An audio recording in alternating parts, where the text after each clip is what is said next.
Start recording now. Welcome everyone, my name is Kelly Bailey and I am the Social Emotional Learning Specialist for the Maine Department of Education, and we're really glad that you were able to take this time and to show up today for yourself, for your students. With me today I have Andrea Logan, and she is our MTSS Specialist at the Department of Education, and we have two of our Ed Tech 3s in the field. We have Laura Jones and Jessica Rice, and we have put together a really nice offering for you to really start diving into the SEL competency numbers 3 and 4, which are social management and also relationships. And the premise of this series is really to help you have a better understanding of your own emotional, social emotional development and intelligence. And we know that every single time that we spend time working on that and developing that skill, then we are better able to handle those tricky kids. And you guys in the field, you work with some of the toughest kiddos that we have out there. And these kiddos are by and large very dysregulated human beings. So Laura Jones, I'm gonna make you a co-host if that's okay. So that maybe you could please allow people to come in and out of the waiting room. Okay, I see what I'm... Right, so if anybody pops up, but do you see yourself in there? Yes, I do. I see me as co-host. Okay, perfect. So I'm gonna attempt to screen share with you for just a second, but actually before I start that, I would love to just give everybody a moment to center. I feel like I need to center. This goes back to our first competency of self-awareness. I just came out of an hour of teaching and came right into this teaching. And so I just need a second. And so this is just in real time, a modeling for you all. So I'm just going to make sure that everyone is muted. So Kelly, yep. I have a quick question. It shows that I'm waiting in the waiting room. Leave it alone. That's the second you. Okay. Yep. Should I remove? No, just leave it. Okay. All right. Sorry to interrupt. Nope, that's okay. So we're going to mute you, Laura, just for a second. Okay. And so this is just a gentle body scan. All right. And we're going to start with just centering yourself, planting your feet on the floor, knowing that you are present, and give yourself permission to be right here, right now on purpose. When we talk about mindfulness, we talk about present moment awareness. We talk about being right here, right now, with the intention of having curiosity and interest without attachment or judgment. So feet are on the floor, and knowing that your feet are on the floor and allowing yourself to feel anchored in that space and place. Maybe notice your shoulders, if they're up by your ears or you're holding any tension in your shoulders, allow your shoulders to drop. And actually feel the contact of the back of your legs hitting the chair or whatever surface you're sitting on. And simply just engage on purpose in your own breathing. In through your nose, holding for a second or two, and then out through your mouth, really engaging the diaphragm. In through your nose, holding, and out through your mouth. Resting your shoulders and thinking on purpose about allowing every muscle and ligament to just become long and heavy. Feeling your toes touch the floor. Noticing your ankles. From your ankles to your knees. And your knees to your hip. And allowing all the spaces in between the hips and the toes just to become heavy and warm and disengaged. So almost like a rag doll. Center your awareness onto in your belly, your core, The rise and fall of your stomach on the in-breath and the out-breath. Not trying to manage the breathing, but just simply noticing how the breath is regulating for you in this moment. Just straighten the spine, sitting tall, but relaxed. And sitting in the heart center just for a second, and maybe even putting your hand on your heart, feeling the beat of your own heart, your vibrancy. I call it the aliveness of you. Really just being present for a simple moment, thinking loving, kind thoughts, self-compassion. That's part of our self-management, is being kind to ourselves and compassionate. Thinking on purpose, may I be well, may I be safe, may I be healthy and happy, may I be free of all pain and suffering, and may my heart be filled with joy and empathy and compassion. Moving your awareness from your heart center to your neck, shoulders, and arms. Maybe sweeping your awareness from your shoulders all the way to your fingertips and unclenching your fists and letting your hands just fold out as if petals opening from a flower. And the arms become heavy and limp and loose, disengaged, while you still feel your feet on the floor, your body being supported by the chair. Your spine is straight. Your breathing is rhythmic. Your neck is soft. Notice your jaw. Maybe just loosen the jaw and allow space between the teeth, top and bottom. Let your tongue hang loosely inside of your mouth, disengaging. Relax the facial muscles, the muscles around your eyes and your forehead, your eyebrows. And just for 20 seconds, breathing in through your nose and out through your mouth and not noticing the time, just trusting the eye will let us know when 20 seconds are up, not busying the mind. And if you notice that you're engaging in a memory or having a thought or making a plan, just anchor by saying now, or breathing, or here, or whatever your word may be for yourself for 20 seconds.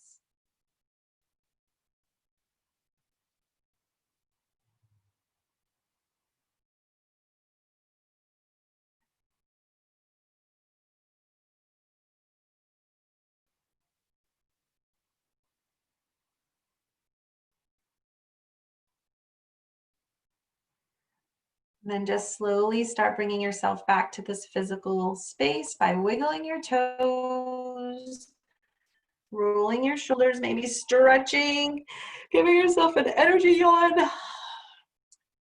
Okay, so I'm going to screen share. Hopefully this will work. Not seeing it. That would be a big bummer if I can't. There it is. Okay. Can you guys see this? Laura, can you see it? Will you thumbs up if you can see this? You can, okay. All right, let me just, from the beginning. You can see that, okay? Yes? Laura, thumbs up? Okay. Looks good. All right, so, all right, thanks guys. So, Andrea, do you want me to click off my recording? Why would you want to? I thought you said, never mind. I'm just gonna go with it. Okay, so here we go. We're reviewing, somebody's gonna, Laura, are you gonna look for that waiting room, okay? I've got it, okay. I'm gonna disengage the waiting room. We're all set now, you don't have to do this. Okay, so we're gonna go into just a quick review of self-awareness. This is what you're seeing here is the CASTLE wheel. It comes from castle.org. Remembering that, oh, I'm getting a lot of feedback. I don't know if everybody's muted.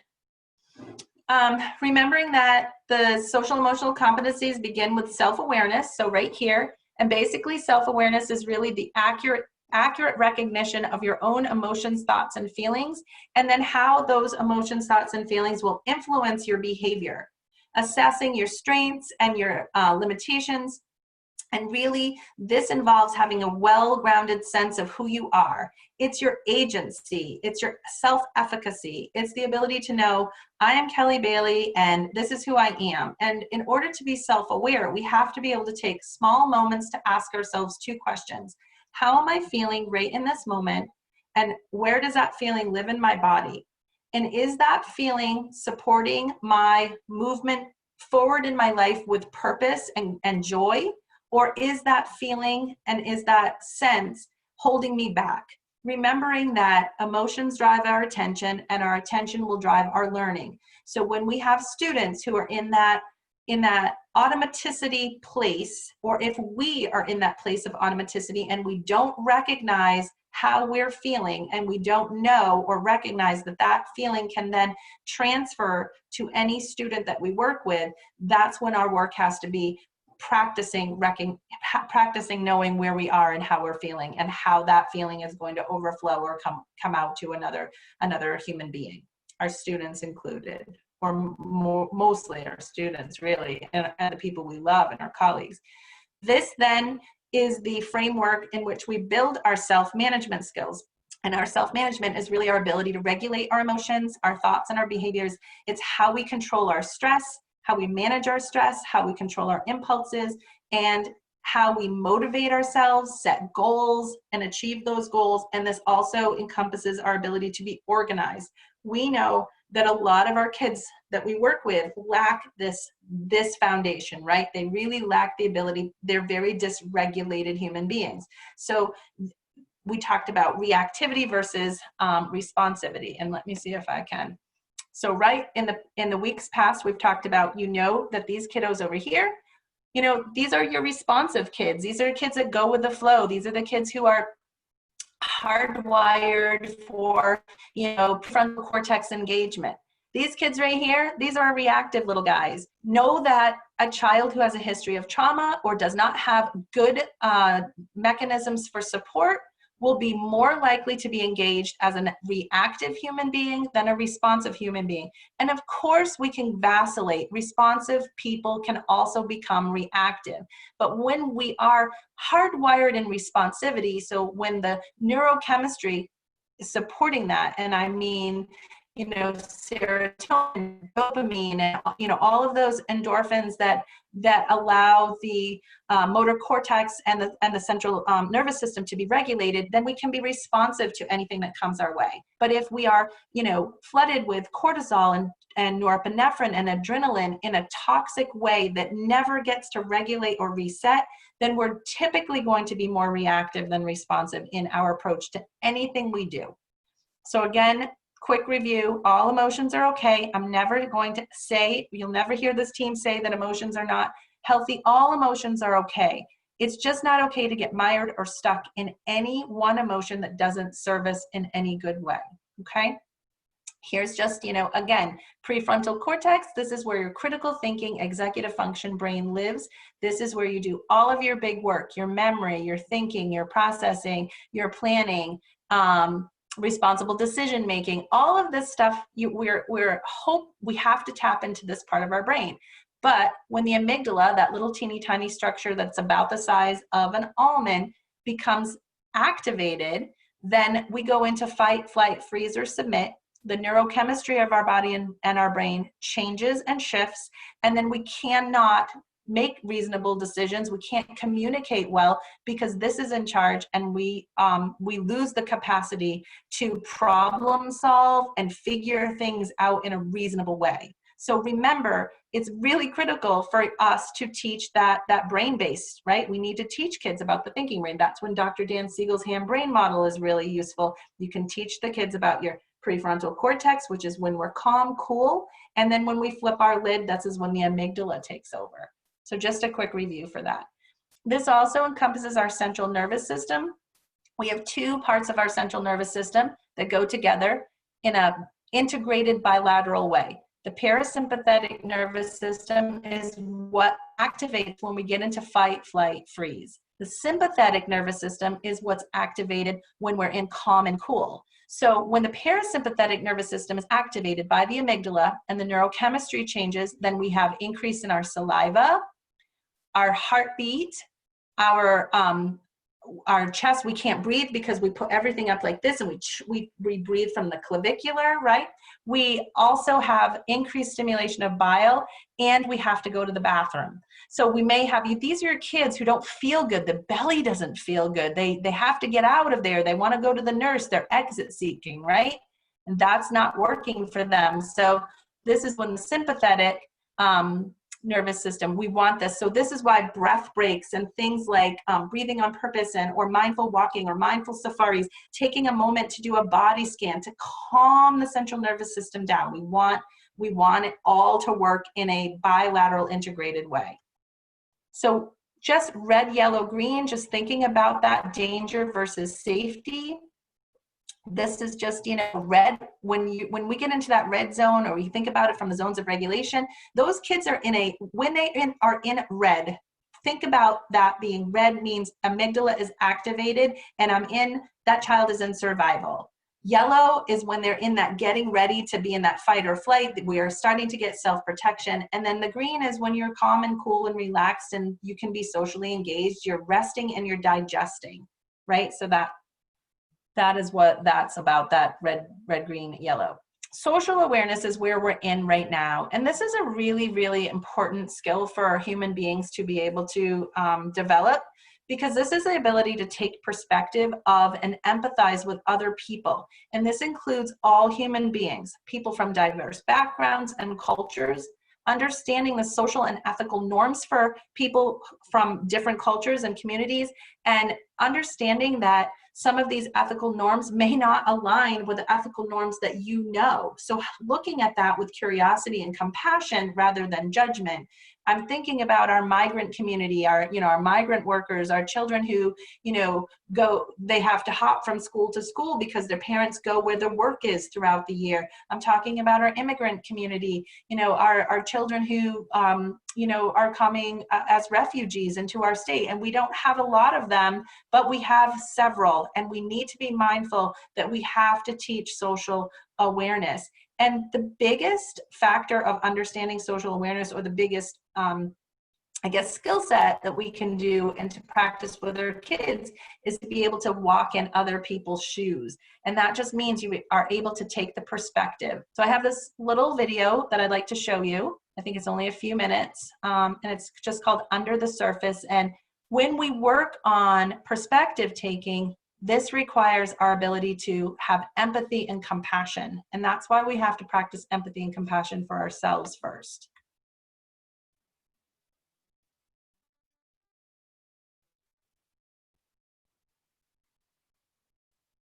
Are we going to get sound?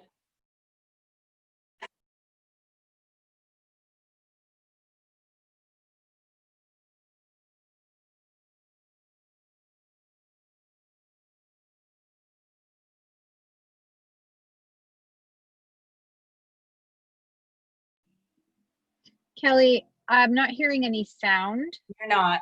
Okay. No. Hang on. Hang on 1 second, guys. Thank you for telling me. Let's try this again. Thank you for your patience.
Okay, that's called Under the Surface Empathy Film. So basically, this leads me, can you hear me, Laura? To share this slide. We really have an obligation to care. It has to be our first order. And I think Andrea and I can tell you that we sit on commissioners' meetings every week on Wednesdays, and her message that she sends to us is that she cares about us, and she needs us as the commissioner of the Department of Education. She knows how hard the people are working, and she knows how hard you all are working, and she sends us messages of gratitude and compassion and care. And that fuels me. I can speak, I think, clearly for Andrea and myself and the rest of the people on our team, the Office of School and Student Support, and all of the Department of Education, to have a boss who's sending the message to us that she cares, but also that she's giving us permission to make the care of human beings our #1 job as educators, is beyond anything that I've ever experienced as a 30-year educator. Think about this from your own perspective. Many of you have been in education for a very, very long time, and gone are the days where we can think that that we can just go through autopilot and just sludge through our day and not be good enough without really seeing the humanity. Our kids are so dysregulated right now, and they're going to be coming back in September or whenever school resumes, and they're going to be even more dysregulated because this is not normal. It's not normal for us, and it's not normal for them, and it's and we cannot think even for a second that we can get back to business as usual. School will never again be the same, right? And the beautiful thing is that we get to re-image and reimagine and really put into practice a different way to be. So Laura or Jessica or Andrea, I'm just going to stop here for a second. Are any of you, is this a good time for you to think about or talk about? I'm wondering if some of you are feeling somewhat sobered by that film. I know it impacted me.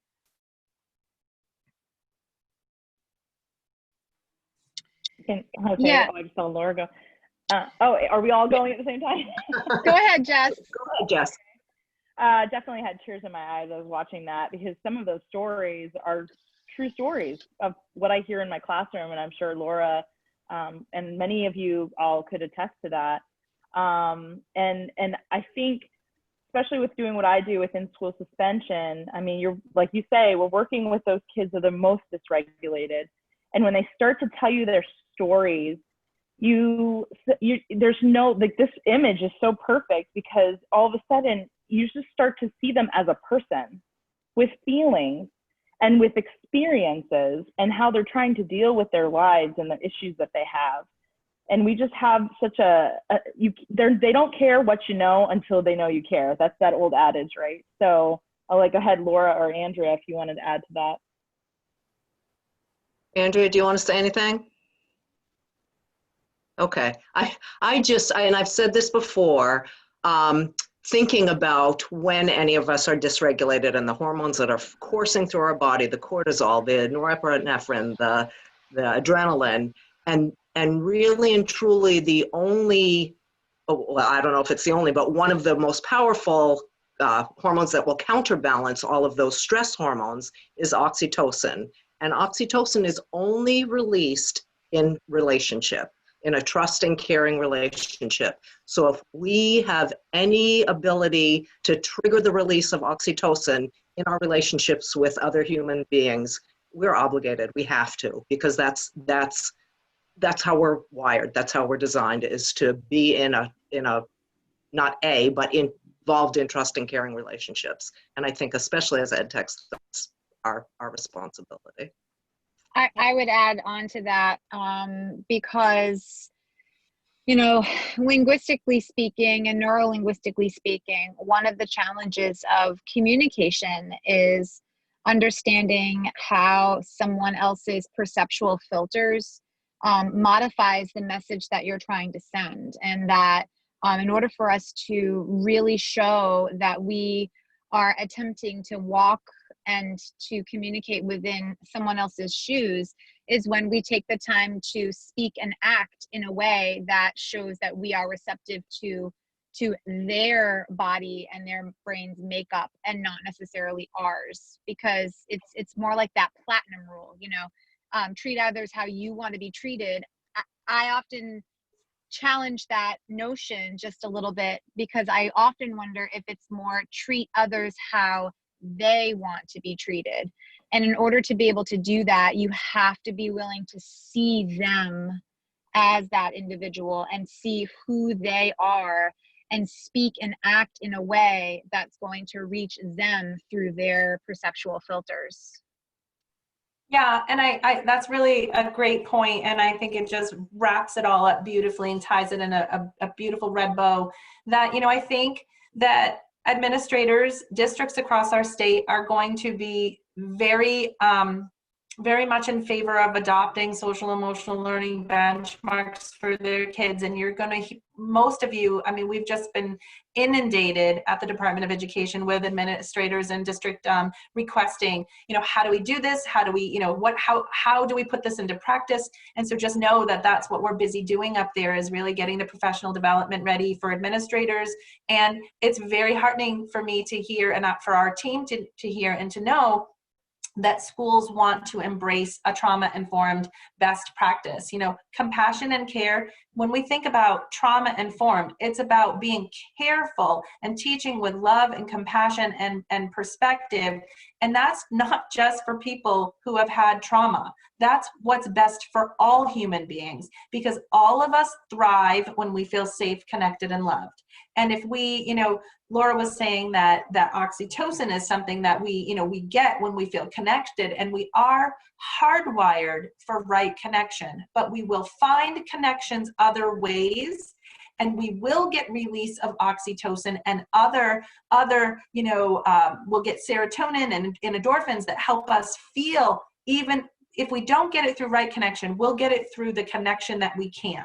So we will be thrilled. Some of us are hardwired for thrill seeking and, cliff jumping and hanging, but this is when it gets dangerous for our kids, because if they don't get that connection and care, they will find it with people who can give them that connection. And that may be relationships that they're drawn to that aren't healthy or positive or safe for them.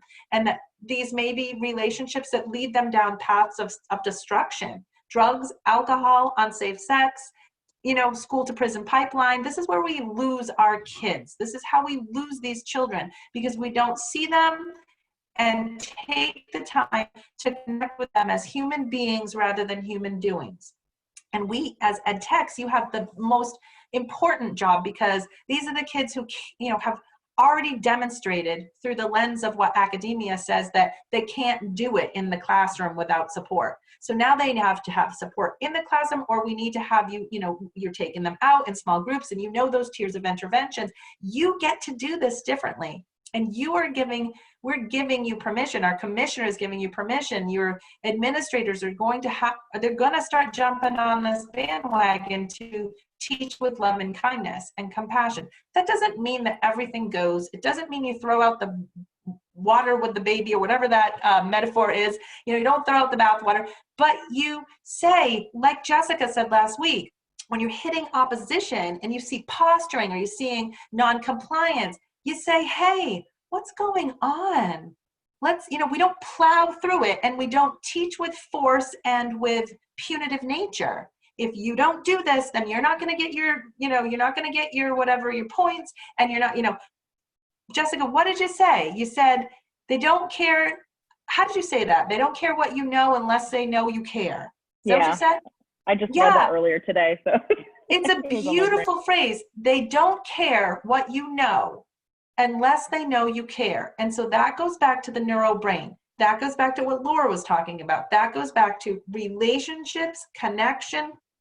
Jessica has the hardest kids in high school who are in school suspension, and they don't want to leave in school suspension because they feel so supported. And so that's what you get to do. You get to create an environment for your littles and your bigs that they don't want to leave, because they feel so protected and so loved and so connected.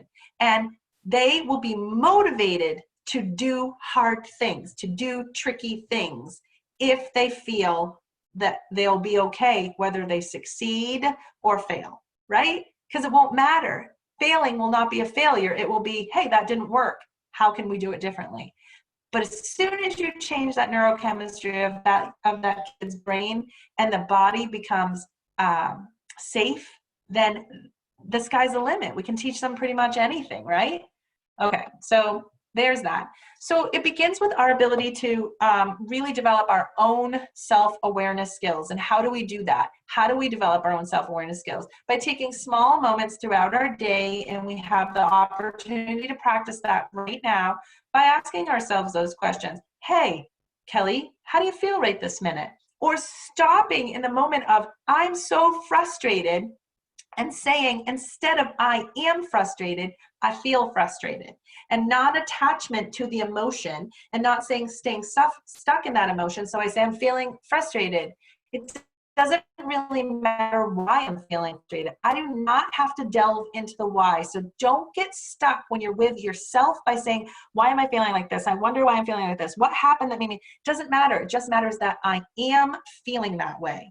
And then you say to yourself the second question, where does that feeling live in my body? And then you develop that awareness of that is, and then you can start then putting yourself in somebody else's shoes. So if that social awareness is about your ability to perspective take, right? So if I can be self-aware, and then I can manage my stress, if that seeing that kid every time triggers me and makes me frustrated, and I feel frustrated, then I can say, hold on. What is happening when this child comes, when I work with this child that triggers that feeling for me?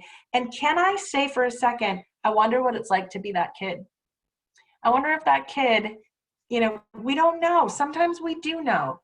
And we don't want to get snowballed and have this victim mentality. That's not what we're talking about. We're not joining or perpetuating victimization, right? We want to develop something new. And so that's by practicing my self-awareness, seeing how I manage my stress around it, and then say, I wonder what it's like to be that kid. I wonder what it's like to be, I wonder what it's like. Do I notice that child has the same clothes on day after day after day? And how hard would that be to come to school every single day like that? Or, is this child hungry? We have to go back to those basic survival. So that's what we do. We practice our own understanding. And then of our social awareness.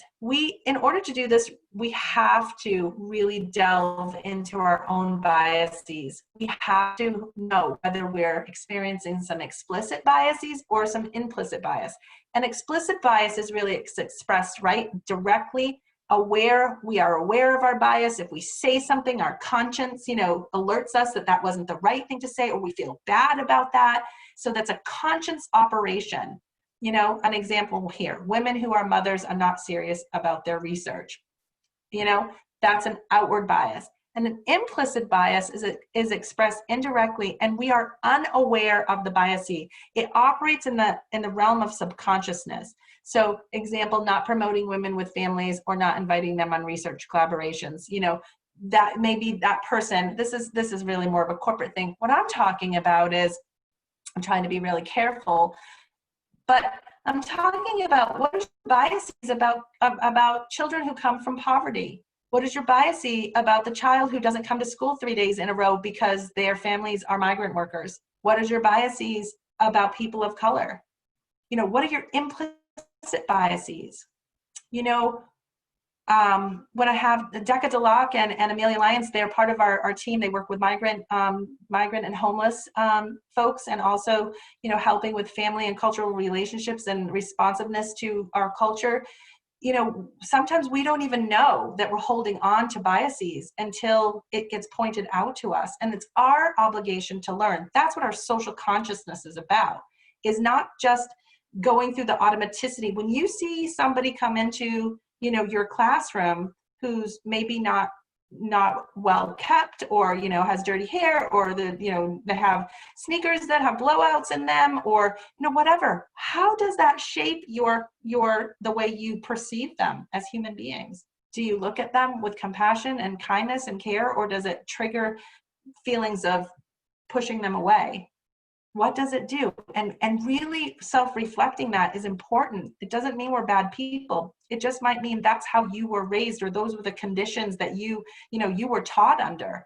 And you get to decide something different for yourself as a human being. And it really does. When we start working in the realm of social awareness, we get to decide to be different people if we're unaware of how we were before. But it really stems always in our self-awareness. So mindful strategies for building self-awareness is practicing compassion on purpose. And this comes from the compassion of yourself. You have to let yourself, forgive yourself. You have to let yourself off the hook. If you've done something or said something that's not okay and you've hurt somebody else, you need to make amends and repair. That's why restorative practices are so important. And then you have to be determined to do it differently next time. But you can't continue to perpetuate the guilt and the shame, and make yourself feel horrible about that. So practicing self-compassion on purpose is your homework, or your invitation. The power of self-compassion. I'm going to play this little video for you. Hopefully you can hear it.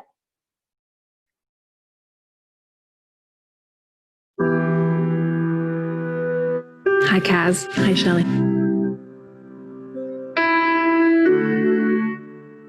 As you know, we are producing a course called The Power of Self-Compassion. So we're just talking to people today about how they treat themselves.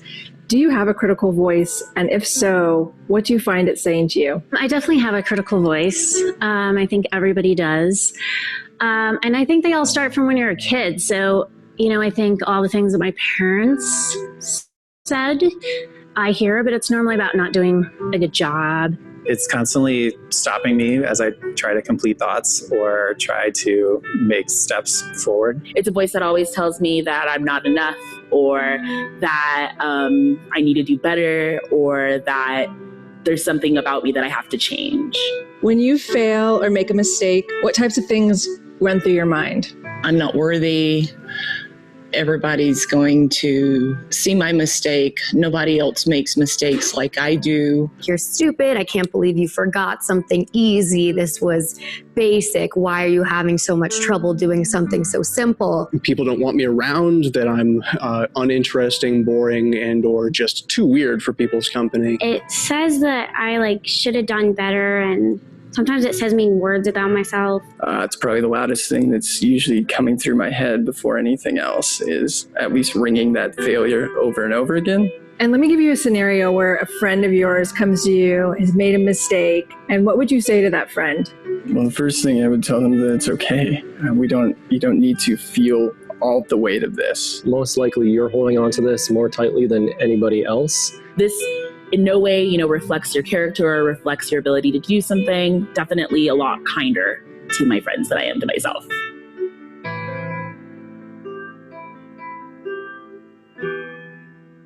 How do you think you would change if you used that same voice that you use towards your friends on yourself during those moments of failure and mistakes? I think it would be, incredible because you're not going to talk to your friends the way that you talk to yourself sometimes. And I think that if you're constantly kind of reassuring yourself and letting yourself know that you are enough, then your thought process will change. When you treat yourself like you do somebody else, you start feeling better, I think, right away, and you keep it in context much more instead of letting things be blown out of proportion. I think I would have a lot less anxiety in my day-to-day. I think there would be kind of a weight lifted. It would definitely make me feel better and happier, because when I usually say, when that voice that says mean stuff in my head, I'm not really happy and sad. How could the world look differently if we were more compassionate towards ourselves? I think the world would work better. I think through compassion and self-compassion, we all would just recognize that we're all human. As a society, we could learn to love one another and show that love on a regular basis. I think that this world would be perfect. There's a saying that if you love yourself, then you can love others.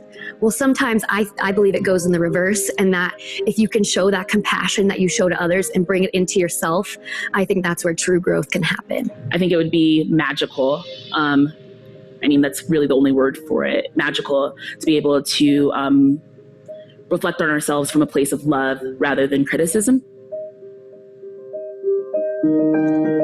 So anybody have, Andrea or Jessica or Laura, anything about compassion moving forward? I only have a few slides left. I would like to just say that, just be thinking if you have, Jess, do you have something you want to add? I was just going to say, you've got to practice this, because I know that she thinks, like the one girl at the very end was saying, like, she felt like it's sometimes we can love others easier than ourselves. But honestly, if you don't love yourself, there's something that comes out naturally when you really are comfortable and confident with yourself. It just flows. And so it's not that we can't love and have compassion for someone else, but I think it's different if it's actually coming from within you, because if you're not holding those things onto yourself, then you're not accidentally even putting something on someone else. And so I think it's just a really important thing. If we can get to that point where our inner voice is actually our biggest champion, it's so huge. Yeah, there are 8 things in this realm that you can do to cultivate compassion and kindness. And one is really to pay attention to the words you say and the filter and the talk that you do inside your mind. Are you saying kind things to yourself? Are you letting yourself off the hook? Paying attention to life situations that make you feel uncomfortable and knowing yourself. What Jessica is talking about is called attunement.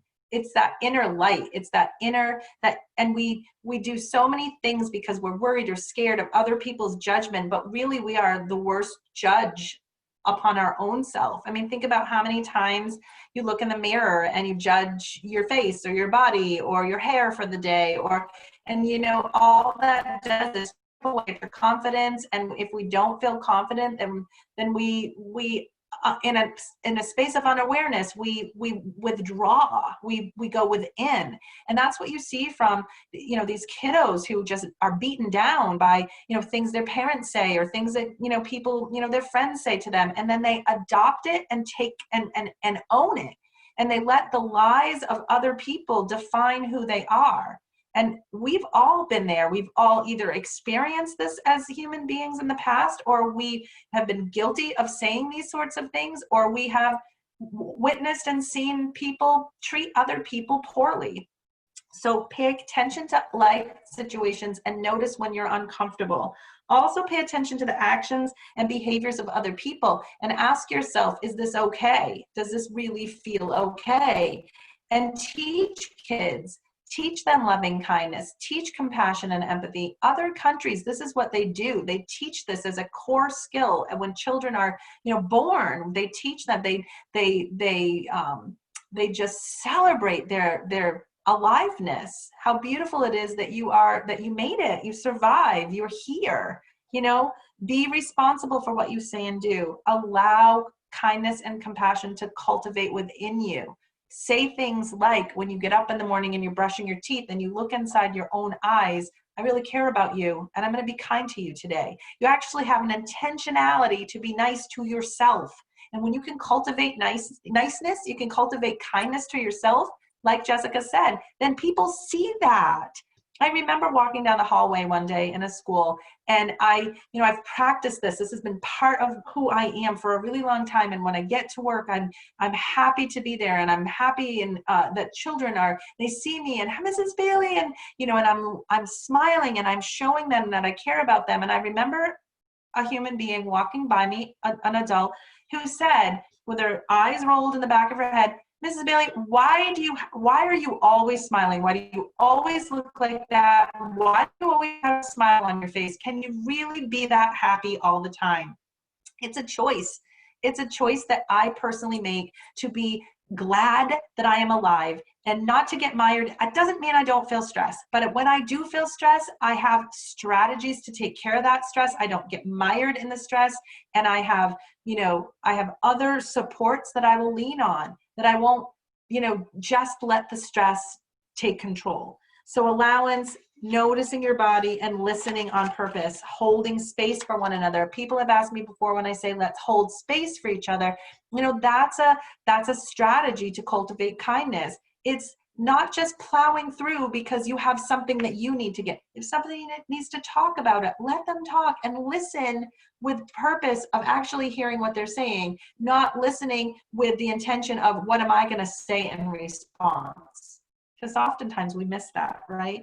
And so this is also where our character gets developed. And our characters are, the character strengths, there are virtues of character, wisdom, humanity, and justice and courage. These are the character strengths that we need to cultivate within that. So I want to just move forward, because I know the last competency I'm going to touch upon today is called relationships. And relationships is really the ability to establish and maintain healthy, rewarding relationships with diverse individuals and groups. You have to be able to communicate clearly. So interpersonal communication, the talk I say to myself, and my intrapersonal communication, intra is to myself and inter is to one another. So intra, what am I saying to myself? And then my interactions, my interpersonal communication. Can I listen? Can I cooperate? Am I appropriate under social pressure? Can I negotiate the conflict?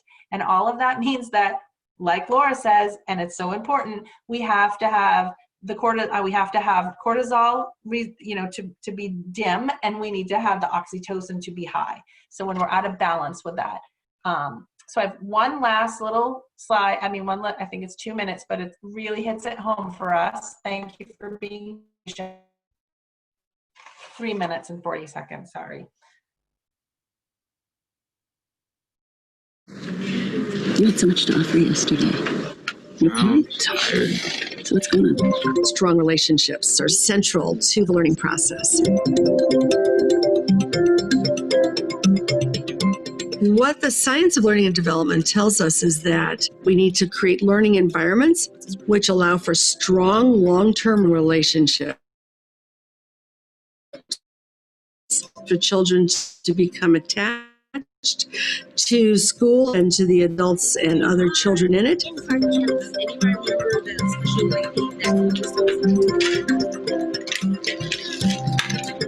When children have experiences of closeness and consistency and trust, oxytocin is released. Oxytocin has many, many positive effects on the development of the brain. So when we think about a relationship, we're not just talking about being nice to a child. We're talking about a child having an experience of attunement and trust strong enough to release the hormone oxytocin. Good morning, Ariella. How you doing today? The purpose of the morning greeting is to connect with them and to just make sure that I'm seeing them as humans. Like I'm making that relationship with them, making that bond. I prioritize relationship building because getting to know them is the best part of the job. When I come in the morning, we usually talk about things that are happening in our community. We're trying to build caring and respect. Teacher is trying to understand who I am and my values as a person. When I have a free 45 minutes or an hour, I think to myself, I could sit down and catch up on Grady, or I could go and make connections, whether it's a smile or a joke or a reminder. It validates their presence in the building. Rock it out in the art room. It starts from so much honesty and transparency with kids. It's really easy to strive to be this like idealized, always ready to go elementary school teacher, and that's not real and that's not human. When people start talking about other things while I'm still giving directions, it feels frustrating for me and I have to take a breath. My students connect most with me when they see that I also struggle and I also have challenges. A lot of vulnerability on my part. Total familiarity. When that student knows that you care about them, when they know that you're a human, let's think about that. Their academic performance in your classes can be better. If I'm comfortable around them, then I'm more confident around them, and it's easier to ask questions and things like that. So when you're looking at this graph, what is it that you think happened? Some teachers I don't always get along with the best, so then sometimes I'm like, I can't do it, so I'm just not going to do it. But when I like the teacher, I want to do their work. I'll be like, I can learn this. You all have done outstanding work. Emotion and learning are completely connected. If you're in a positive emotional space, if you feel good about yourself, your teacher, that actually opens up the opportunity for more learning. Good to see. I think it all goes back to that emotion drives attention and attention drives learning. That kid, you know, I think we all know him, right? Whoopsie, sorry about that. If he likes the teacher, I can learn anything. He has that confidence and that peace, that self-efficacy and that agency of, yeah, I can do this, because he's motivated or she's motivated to do that. But if we're and we have power struggles, you know, what I noticed in there, and of course this is a video, but, you know, people are having fun and they're laughing and they're connecting and they're touching and they're, you know, the humanness of education is present in those classrooms. And that what I heard that's so powerful for me is that those teachers make the connections the most important thing. Because you, again, we know we cannot peel the skull back, put the information in and hope it sticks and put it back in. It's not gonna, it doesn't work like that. When kids feel connected from the heart, then the chemistry, the neurochemistry supports this, that supports optimal learning. So I know that it seems like I plead with you all, but that's what it is in a nutshell. So this week, our invitation to you is to be reflective about what is your relationship with yourself. Do you love yourself? Do you give yourself gratitude? Do you practice compassion and caring? And so every week, like the weeks prior, we have an invitation for you to think about, you know, get a scrap of paper or get yourself a journal and really think about yourself and the relationship you have with yourself on purpose. Maybe pay attention this week to your self-talk. Maybe pay attention to the negative, you know, how you see life situations. Do you approach it from a place of fear? Because usually negativity is really it's just a shell that's fear. It's driven by fear and anxiety and worry, right? All of that stuff is fear-based, and then you're in that back brain protection place. So take a few moments this week, really reflect, think on purpose, how am I feeling? Where does that feeling live? Think on purpose, how am I managing my stress? Go for a walk, pay attention to your stress levels, pay attention to where your shoulders are, be good to yourself, drink your water, exercise, get outside, communicate with people. Just because we're isolated socially doesn't mean we can be isolated emotionally. So connect with people and be compassionate. You know, if you make a mistake, allow yourself to see it through the lens of learning And remember that all behaviors tell us something. So lead with curiosity and interest rather than judgment and attachment to things that don't serve us in any good way. I think that's what I have this week. Andrea or Laura or Jessica, any closing thoughts?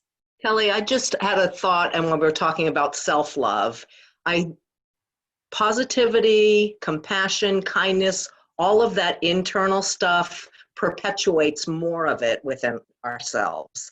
And then that's what we project. And so I think if we surround ourselves with positivity, if we read things that uplift rather than drag us down, all of the things that are happening in the world right now destroy our spirit. So surround yourself with things that lift your spirit. And then that when you internalize it, you project it to others. Well, and I would add on to that. Go ahead. I would add on to that. This circles us all the way back to what we were talking about in session 1, thoughts cause feelings. If our thoughts about ourselves are negative, then our feelings about ourselves are going to be negative. And so that just drives us back to that TFAR, where thoughts cause feelings. Feelings lead to actions. If you're always feeling bad about yourself, you're more apt to make decisions and do things that will perpetuate those bad feelings, making poor choices, whether it be for your health or for your body, right? And then, your feelings lead to actions, and the actions get the results that you want. And so I definitely think that those two things, or this all cycles back to that part that we talked about. 100%. Jess, do you have anything in closing you'd like to add? Just that to tell people, this really does work. It really works. Leading with love. I know, Laura, I can see you smiling and nodding right now. Kelly, obviously, but it really, really does work. And like you said, Kelly, there's a reason why kids at the end of the day want to come back to ISS the next day. That doesn't make sense, right? But it's because I have no other agenda than to help them throughout the day. That's my agenda. I don't have any necessarily, I'm lucky, I don't have curriculum I have to get through and stuff, and as ed tech, we're kind of in that ballpark where we really get to love them, we really do. We get to lead with love. We don't necessarily have to worry about maybe all the grading or all the curriculum development. So just, it really does work. And if you can love yourself, if you can get to that point, like they were saying, it will just pour out, and then it becomes easy. Yeah, 100%. I mean, we have this wonderful moment to practice these things and lead with love for yourself. That's your invitation for this week. And somebody privately said to me that they love so many things about this week, but just knowing that fear, when we're driven by fear, the neurochemistry for our body and brain changes. We cannot make appropriate, and just like Andrea said, the TFAR, we can't make the decisions that we normally would if we're feeling safe, connected, and loved. So I know that a lot of us begin our day and end our day with the evening news. I would challenge you this week not to.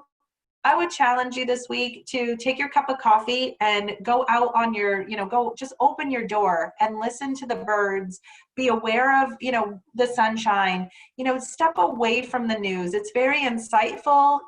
If you want to know what the weather is going to be, maybe look at the weather app. Just step away from that, because the news can sometimes make us afraid, so be aware of how much you're just in a state of automaticity, allowing things that aren't good for your body and your brain to filter in and take up residency in there.